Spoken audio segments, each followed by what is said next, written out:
If you had a button that could end your life, would you push it?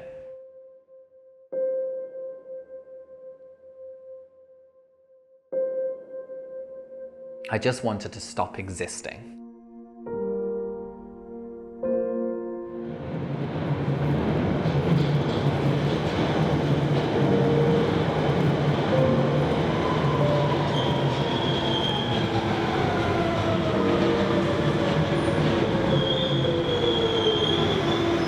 I always want to care for other people. I always want to help other people.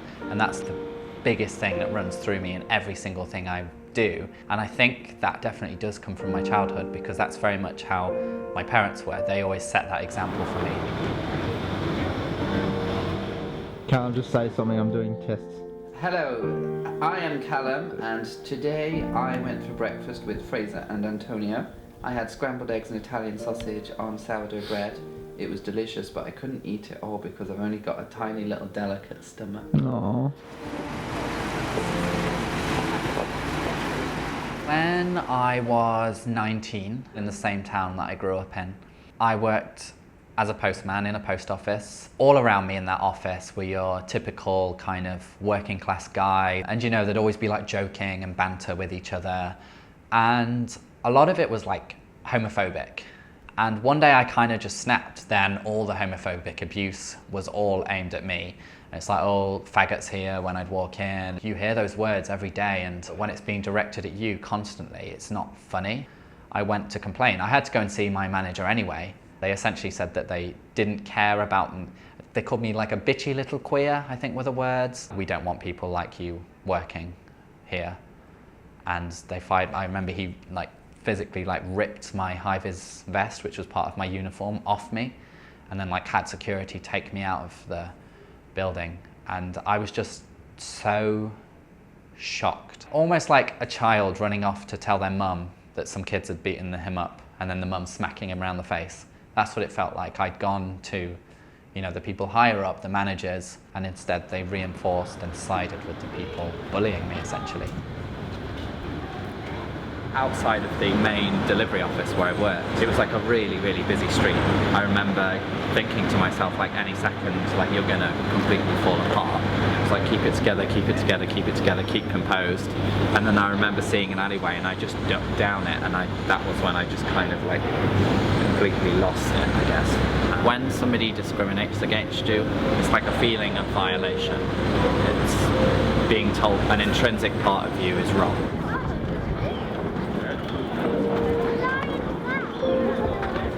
I kind of learned my place in everything and where I fit in and how I don't actually fit in, and how a lot of LGBT people don't actually fit in. Come to a big city like London and I do fit in. I fit in right here. You step back into that world and you learn that you're just, people consider you a freak, weird. And that still goes on today. People don't think and don't realize that it does, but it does. I went into a relationship at 16 and I fell madly in love with this person. It went on to, I was going to the same university, I was moving in together, I was even getting engaged when we were 21. I became quite dependent on him. I thought I was going to spend the rest of my life with him. I built my entire life around one person, and that prevented me from doing the things that I should have been doing, the dreams I wanted to pursue and all those things. And I didn't realize it at the time, but this was the worst relationship I could have ever been in. It got abusive at times, and it wasn't a healthy thing. The guy cheated on me constantly. He would get aggressive when he was drunk, and but you get blinded by love and you allow these things to happen. And yeah, I think I learned so much from that relationship, but it took a long time after us breaking up for me to actually come to terms with what had happened. One of the most important things is, to stand up for yourself, to value your own worth. When somebody belittles you and makes you feel worthless, that is all a reflection of you, and you can take that internally and it almost breaks you down and wears you down inside. And I don't know why I did that to myself. When that relationship ended, I was like, how the hell am I going to separate my life from this person? I wanted to move out, but like all my things were there. So I got rid of absolutely everything I owned until I could fit every single thing I owned in the whole world into one suitcase. I started looking for other flats in that town, in the town I grew up in, and I was like, oh, trying to find a place to live. And I remember viewing them and I was just getting really upset, like, this isn't my home. This isn't where I live. I live there with that guy. I spent 6 years of my life with him. And again, my parents lived abroad, so like he was my life. A really terrifying experience actually, to just suddenly kind of feel lost and confused and you don't know where you're going. You've got nowhere to go back to, so you can only go forwards, but you don't know where forwards is. I took my little suitcase and I got a job teaching English in Italy. Then for the following 2 years, I just carried on traveling, almost looking for home. And I wasn't finding home at all. I was just kind of bouncing around, getting new jobs, working in different places, having a great time. And that was when I like learned who I was. Suddenly there was only me, and everything I did was because I had made that decision. There was nobody else influencing my life at all. And that, for the first time in my adult life, that was the case. And in the end, I decided I want to move back to England now. I'm ready to move to the big city, move to London, and build and establish a life here.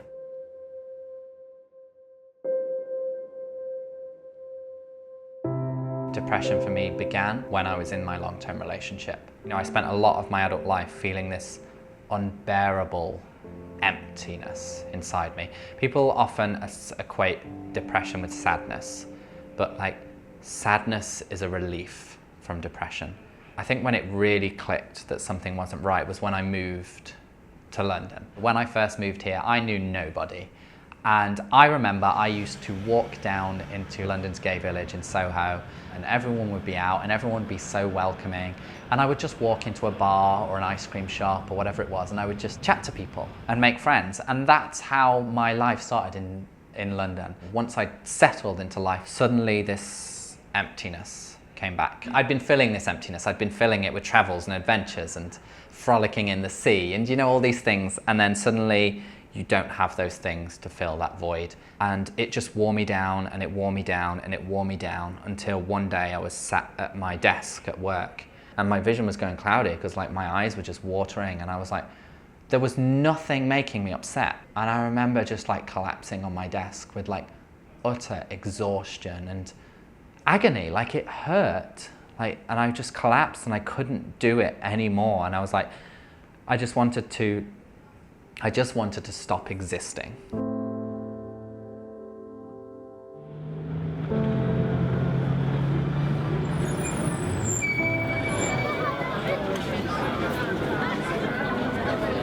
Ever since a young age, I kind of always really liked being high up. I used to love climbing trees and things as a kid, but then when I was a teenager and I started dealing with depression, rooftops kind of became a place where I would go and I would think about ending my life.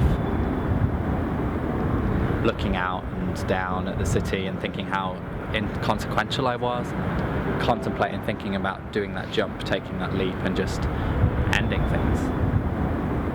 I never like to say I wanted to kill myself or wanted to commit suicide because that conjures such violent imagery. I just didn't want to be there anymore. I often use the analogy of pushing a button.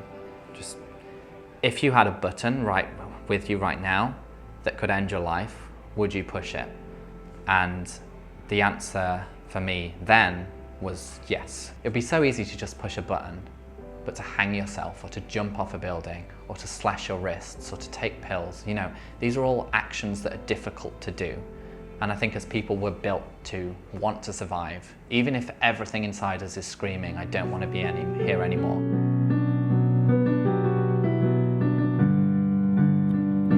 It hadn't actually occurred to me that I had depression.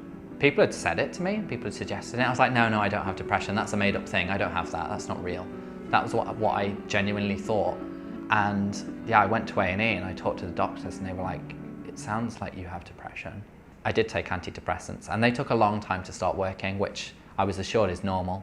But after like 6 weeks, 2 months, I started to feel stable. I thought antidepressants were happy pills. I thought you'd take them and you'd suddenly be, like all happy about everything in life and everything's cheery, but it wasn't like that at all. It just stabilized how you felt. It took away that horrible void of like, oh, I've got to do laundry, this is the most devastating thing that's ever happened to me, to, oh, I've got to do laundry now.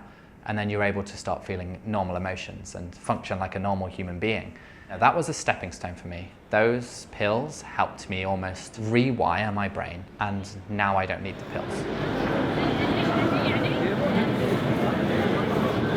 I started writing when I was like 8 years old, and I wanted to write books, and I wanted to write fiction, I wanted to write the next Harry Potter. But I think one of the most like defining points of like the development of my creativity was when I left my old boyfriend and my old life behind and went traveling, and I started a blog to document that. And the blog starts with me saying goodbye to my old life and not knowing where I'm going. When I moved to London, that blog kind of transformed into the YouTube channel I have now.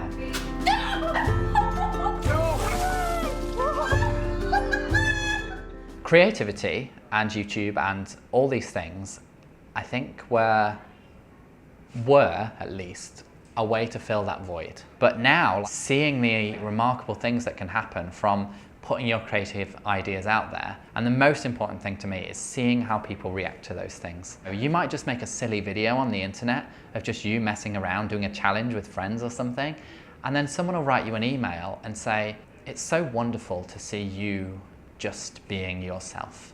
That gave me the inspiration to come out to my parents. Or that reassures me. I live in Russia, it's extremely homophobic here. I'm scared for my own life, but seeing you being happy gives me hope. That's why I continue to do it. I think I would have given up on this long ago if I wasn't getting these kind of reactions.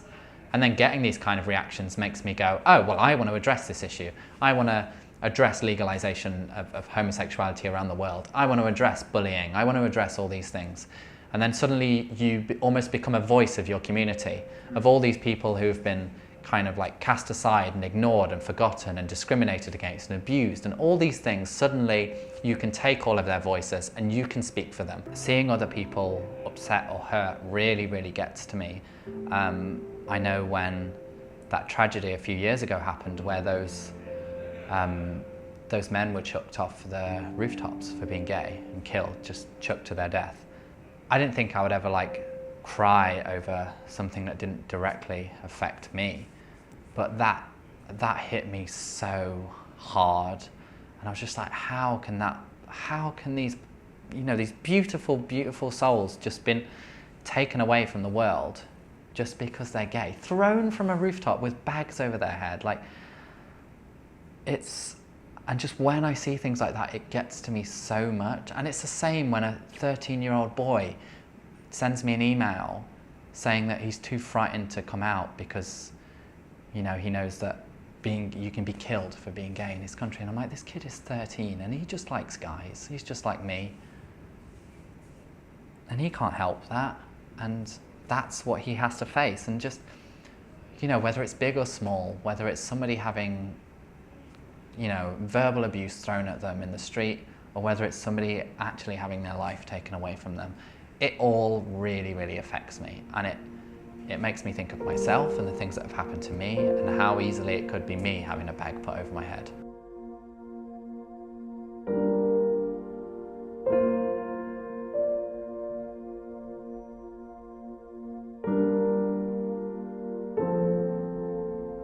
I still really, really enjoy coming up to rooftops because it kind of makes me feel free and liberated, and just like looking out over the city and no longer feeling inconsequential with myself, but more like seeing like the opportunities that are out there and how like big and amazing the world is, and how although I am just this one small part of it, that there's something pretty spectacular, almost uplifting about it now. And yes, it does have those connections with my past, about that urge to jump, that want to kind of not be here anymore. But I know I think there's almost something quite special about the merging of those two things.